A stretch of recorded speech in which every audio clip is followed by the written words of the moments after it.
Good morning. Thank you for joining me again today. I hope you were with us yesterday morning. If you weren't, you're a little step behind us at the moment, and you really need to read Daniel chapter 4, verses 1 to 27.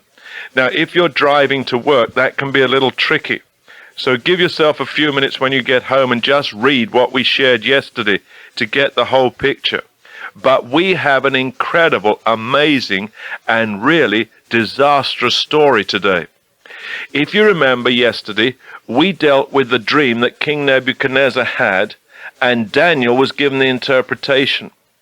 If you were with us, you'll remember that what we saw was what King Nebuchadnezzar saw. There was this enormous tree that just lifted right up to the skies, and its branches spread out, and animals came and sheltered under it. And the interpretation was simple. The picture was of King Nebuchadnezzar. He had become the greatest commander, the greatest king of his day. His empire stretched just about over the whole known world of his day. The snag was this, that in all the success and prosperity that he had gradually put himself up on a pedestal, and he himself had become like God, and he himself could do no wrong, and he really worshipped himself. And suddenly the Most High God stepped in and warned him through this dream and through the interpretation that Daniel gave that he needed to straighten up, that he needed to humble himself. If not, he would be put out of his kingdom for a time. Sure enough, in verse 28, it begins to happen. All this happened to King Nebuchadnezzar. 12 months later, as the king was walking on the roof of the royal palace of Babylon, he said, now listen to this. This is the declaration of a proud man. Incredible. He said, is not this the great Babylon I have built as the royal residence? My mighty power and for the glory of my majesty. I. This is the problem. Here is a man who has exalted self.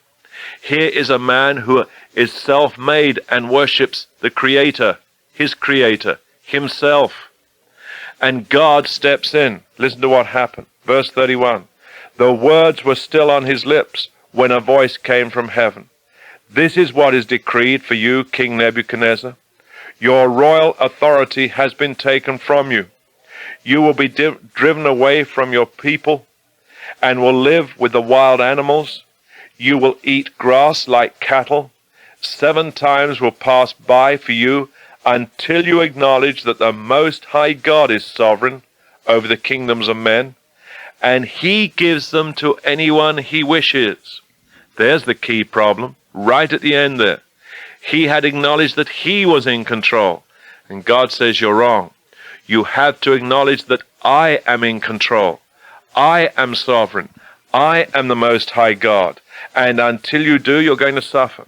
Now understand this. Here God is bringing a judgment on King Nebuchadnezzar. And friend, that can still happen today. I believe sometimes God stays his hand. I believe other times God allows things to happen to us as individuals as a warning, to straighten us up, to get us off the line we're on, to stop us from sinning.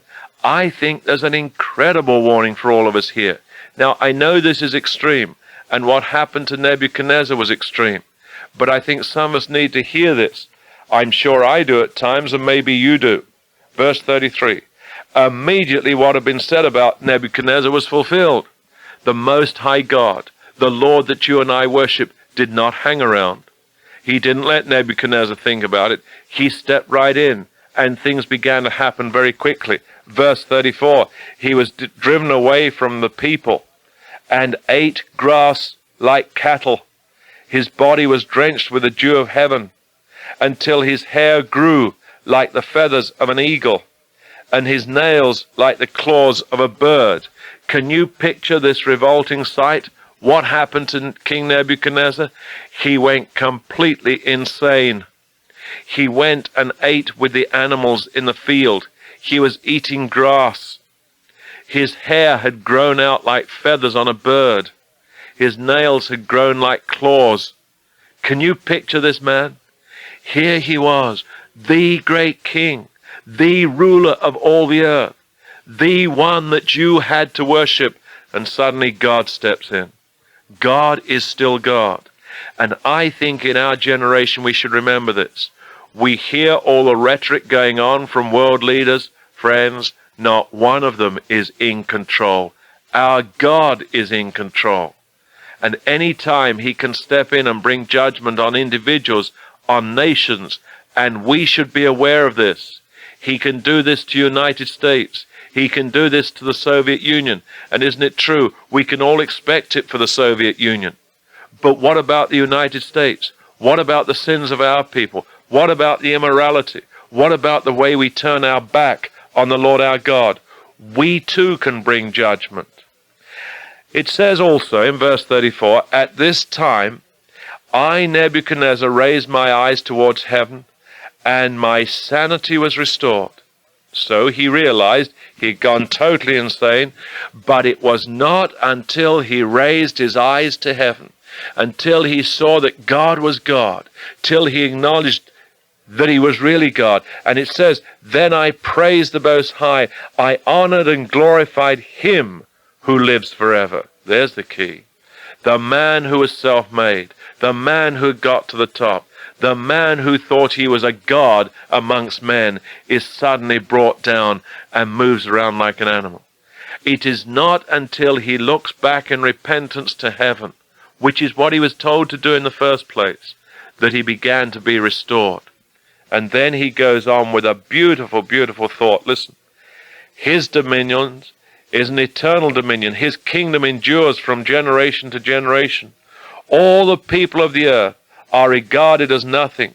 He does as he pleases with the powers of heaven and the peoples of the earth.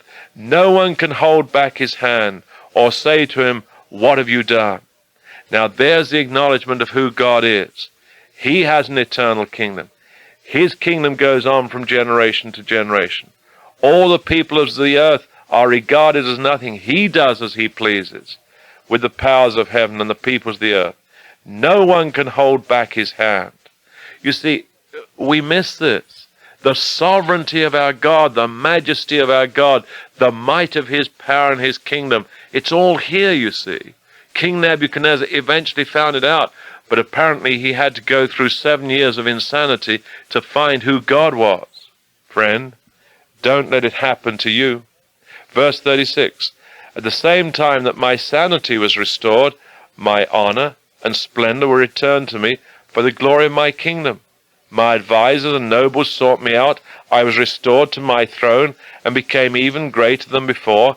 Now I, Nebuchadnezzar, praise and exalt and glorify the King of heaven, because everything he does is right and all his ways are just." There it is. So he's restored.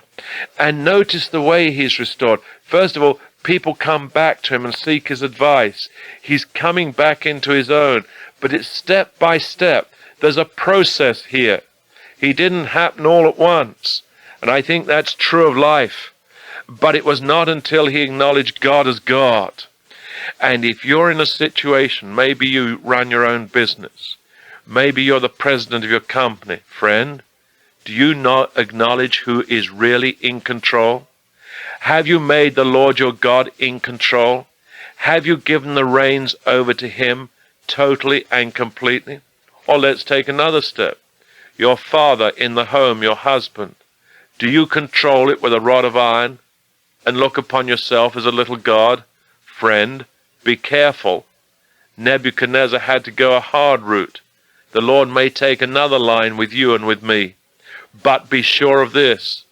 If our pride is such that we feel we've taken over, then be careful that the Lord our God does not step in as he did for Nebuchadnezzar and suddenly change his whole life until at last he acknowledges who God is.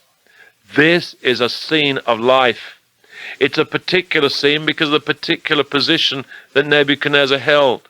But I think it can be true for any one of us. And it's the same thing. It's the sin of mankind that I've talked to you about before. It's the sin that flows from the book of Genesis, where Adam and Eve stood by that tree. and they chose to do what they wanted to do. They chose to be independent of God instead of choosing to be dependent on God. Now listen to what I said. It is our choice. It is our decision. We have free will. Friend, if you want to make yourself potentate of where you live, potentate of where you work, you're free to do that. But remember, God is still omnipotent, and he will still step in, and he may one day step you right out of your position. You may lose your business. You may even lose your family. If you do not have God in the right place, he can bring judgment on you. And I still believe that he brings judgment on people. But there's one last sentence that I want you to see, right at the end of chapter 4. And those who walk in pride, he is able to humble. Now that's King Nebuchadnezzar speaking. Remember that. Here's a pagan king having been through a bitter experience. And those who walk in pride, our God is able to humble. And know this, as you look across the international situation, as you hear this world leader and that world leader calling the shots, know that one day every one of us will bow the knee before our Lord Jesus Christ. Every one of us will acknowledge that he is Lord. And that's true for you, and that's true for me, and that's true for every man and woman of every generation. Our God is still God. And for our part, if we're going to walk through this world as Christians, we have one thing to do, and that is to humble ourselves before him and to do it every day of our lives. I guess there isn't one of you listening to my voice who at some time has not allowed pride just to come in and take over, and immediately we sin. Immediately we sin. We step out of line with our God and we do our own thing. Friend, that's what happened to Nebuchadnezzar. I know he went into insanity. I know it's an extreme case, but I think this too. God deals with us in the way that we will take note. And for Nebuchadnezzar, who had such power, who thought so much of himself, he had to go through it the hard way. But it may be that you'll have to go through it in some hard way in your life. There is only one way, and sometimes we miss it. We must acknowledge the God, the Most High God, our Father, that he is in control, and he is the God of heaven.